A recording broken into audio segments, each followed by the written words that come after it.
अस्सलाम वालेकुम गाइस। मैं उम्मीद करता हूँ कि सब खैरियत से होंगे। तो ये इस चैनल का क्रिएट करने का सबसे पहला मकसद ये है कि जो सोशल मीडिया पे मेरे दोस्त मुझे एसएमएस कर रहे होते हैं और पूछ रहे होते हैं कि हम कैसे यूएसए का या ऑस्ट्रेलिया वगैरह का स्कॉलरशिप हासिल कर सकते हैं, तो उन सब को मैंने इंफॉर्मेशन देने के लिए एक प्लेटफॉर्म क्रिएट किया है जो कि यूट्यूब का चैनल है और जिसका नाम है स्काई इज योर लिमिट। इसका मतलब ये है कि जब आप एक मरतबा एम कर लेते हैं, एम बना लेते हैं कि आपका एक टारगेट होता है कि मैंने इस चीज़ को अचीव करना है, तो जब आप उसके लिए स्ट्रगल करते हैं तो आप उसको अचीव करके ही रहते हैं। अगर रास्ते में जितने भी आपको हर्डल्स आए, जो भी आपको मुश्किलात आती हैं, तो आप उसका फेस करते हैं, उसका सामना करते हैं, तो उस चीज़ को आप आराम से हासिल करते हैं। लेकिन इसमें आपने कंटिन्यू अपने स्ट्रगल को शुरू रखना होता है, उसको आपने रास्ते में स्टॉप नहीं करना होता। तो ये मैंने बस छोटी सी इंफॉर्मेशन प्रोवाइड करने के लिए थोड़े थोड़े स्टेप्स मैं एक राधा वीडियो क्रिएट करूंगा ताकि वो सबको समझने के लिए आसानी हो। तो आज की वीडियो में मैं ये बताने जा रहा हूँ कि जो बेसिक इंफॉर्मेशन या टिप्स हैं जो कि आप यूएसए या ऑस्ट्रेलिया के स्कॉलरशिप को अचीव करने के लिए इस्तेमाल करते हैं।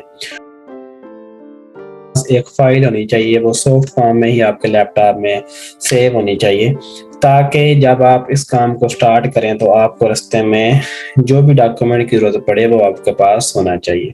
तो जो बेसिक डॉक्यूमेंट्स हैं वो कौन कौन से होने चाहिए? सबसे पहले तो आपके पास आईडी कार्ड या पासपोर्ट होना चाहिए। अगर जब आप अपने एडवाइजर को या किसी भी प्रोफेसर को ईमेल करना स्टार्ट करते हैं, अगर उस टाइम आपके पास पासपोर्ट नहीं है तो इतना मसला नहीं है, लेकिन आप उस टाइम पासपोर्ट के लिए अप्लाई कर दें कि जैसे ही वो आपको एक्सेप्टेंस देंगे तो उसके लिए ज़रूरी है कि आपके पास पासपोर्ट का होना ज़रूरी है, ताकि आपका जो प्रोसेस होता है वो फिर स्मूथ वे में कंटिन्यू रहता है। दूसरे नंबर पे आपके पास कुछ यूनिवर्सिटी जो हैं वो पासपोर्ट साइज जो फोटोग्राफ है वो वाइट बैकग्राउंड में रिक्वायर्ड करते हैं, और जो कुछ होते हैं वो डिमांड करते हैं कि वो ब्लू बैकग्राउंड में ही होना चाहिए। थर्ड नंबर पे जो आपका सीवी है वो एक इम्प्रेसिव वे में होना चाहिए। उसके जो कुछ सैंपल्स हैं वो मैं आपको शेयर भी कर दूँ। उसके बाद कुछ जो स्कॉलरशिप ऐसे होते हैं उनको कैसे आपने टाइप करना है, उसमें कौन कौन से पॉइंट्स देखने हैं, वो भी एक अच्छे से सैंपल के साथ आपने उसको बनाना होता है। तो उसके बाद स्टेटमेंट ऑफ पर्पस होना चाहिए, जिसकी शॉर्ट फॉर्म जो होती है एसओपी होती है। स्टेटमेंट ऑफ पर्पस में क्या होता है कि आपने जिस स्कॉलरशिप के लिए अप्लाई कर रहे हैं उसका आपका एम क्या है, या आप जिस डिग्री के लिए अप्लाई कर रहे हैं उसमें आपका एम क्या है, उसकी आप में अपनी बेसिक इंफॉर्मेशन देनी होती है और अपने बारे में कुछ जो बैकग्राउंड होता है वो बताना होता है, और आप फ्यूचर में कौन सी स्किल्स को ब्रॉड करना चाहते हैं, उसको ज्यादा इंक्रीज करना चाहते हैं, उसके बारे में भी आपने बताना होता है। और एक पर्सनल स्टेटमेंट होती है, जैसे कि वर्ड से ही ज़ाहिर है कि पर्सनल का मीन भी यही होता है कि आपने अपने ही बारे में कुछ इंफॉर्मेशन देनी होती है कि आपने ये किया हुआ है और आपने ये करना है।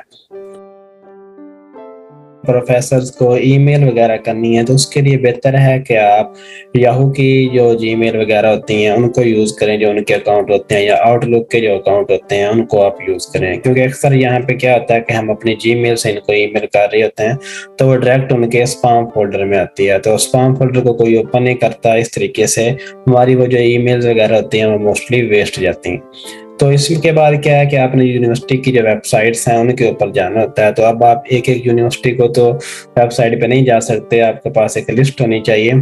तो वो जो लिस्ट है वो भी मैं अपनी नेक्स्ट वीडियो में आपको प्रोवाइड कर दूंगा।